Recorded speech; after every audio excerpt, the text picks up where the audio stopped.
why don't you take your mother and your sister and go on home? Daddy, why are you doing this? Daddy didn't tell you? He's broke. What do you mean broke? Like Martha Stewart broke? Or MC Hammer broke? MC Hammer broke! No! I've been Hi, welcome to She Tells, where everything on this channel is alleged and for entertainment purposes only. Now let's get into it. Before MC Hammer's successful music career and Rags to Riches and Back to Rags saga, he formed a Christian rap group called the Holy Ghost Boys. They would perform at various venues such as the Beverly Theater in the Beverly Hills. In the mid-1980s, while rapping in small venues and after a record deal went sour, Hammer borrowed $40,000 from Oakland A's players Mike Davis and Dwayne Murphy to start his independent rap label called Bust It Productions. He kept the business going by selling records from the basement of his house and the trunk of his car. Though Hammer had previously received and declined offers from major record labels, he agreed to a multi-million-dollar contract with Capitol Records. Hammer released Please Don't Hurt 'Em on February 12, 1990. It included the smash single You Can't Touch This. The album went number 1 for 21 weeks. The album was the first rap album to go diamond. Money started to pour in like water. People would say Hammer lost his fortune on employing a lot of folks from the hood.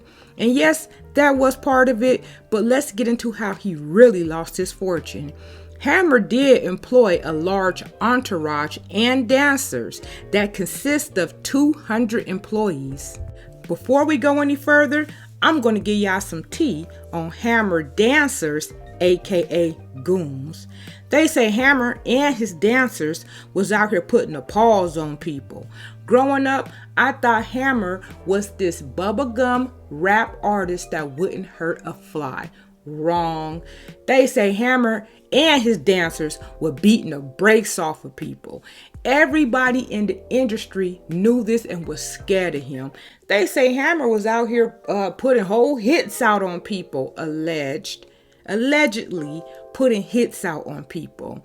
I don't know if it's true or false, but I seen in plenty of interviews that Hammer was not to be messed with, or you will get the brakes beat off of you. And if you had any groupies with you, they was getting the brakes beat off of them too.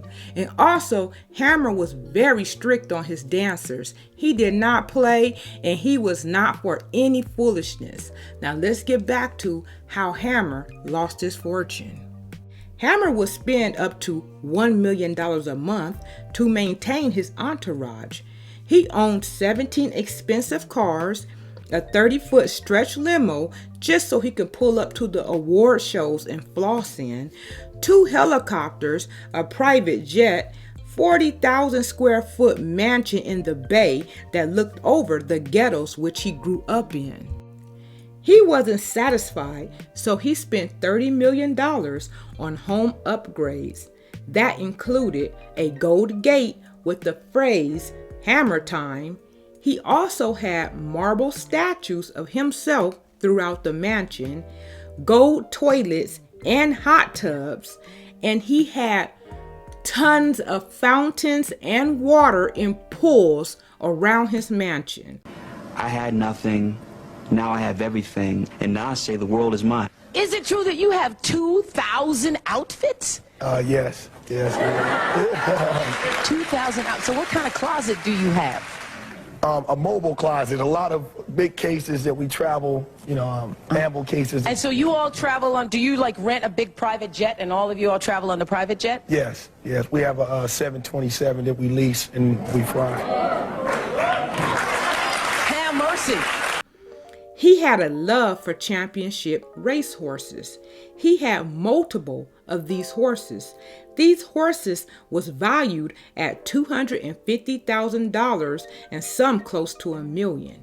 He built a horse stable called Oaktown Stables, which cost him thousands of dollars to maintain monthly. Hammer spent money like it was going out of style. He didn't save any funds because he thought the money will always keep rolling in. As gangster rap started to get more popular, his clean bubblegum raps was going out of style. Hammer and his music was kicked to the curb. He joined Death Row record label to try to fit in with the new rap era, but fans wasn't buying it, literally. But y'all know what? I actually really liked it, the song Pumps and the Bumps. That was my jam. I still play that until this day. Giving up everything he built his career on. He abandoned his clean-cut image and went hardcore, releasing a gangster rap album called The Funky Headhunter in 1994. I would say that it's definitely more aggressive, more street, has more of an edge. It's a harder Hammer. The trademark glitter baggy pants and the fade haircut were gone, replaced with sagging jeans and a black knit cap. It may have seemed a Hammer, but no one else ever accepted him as a gangster. Unfortunately, he had to sell the mansion for $6 million after filing bankruptcy. He didn't get back half of what he put into that home. He also owed the IRS hundreds of thousands of dollars, and he also owed some other people as well. His 200 employees had to go back to their 9-to-5 or find dance work elsewhere. The way he's working. Welcome to McDonald's. May I help you? Hammer blew through $70 million, which is equivalent to $150 million today. He's now dibbling and dabbling in different things, some successful, some not. He's now worth $2 million. Hammer still writes and tours. If you like this video, please remember to like, share, and subscribe. And leave a comment if you want to hear more videos like this. Until next time.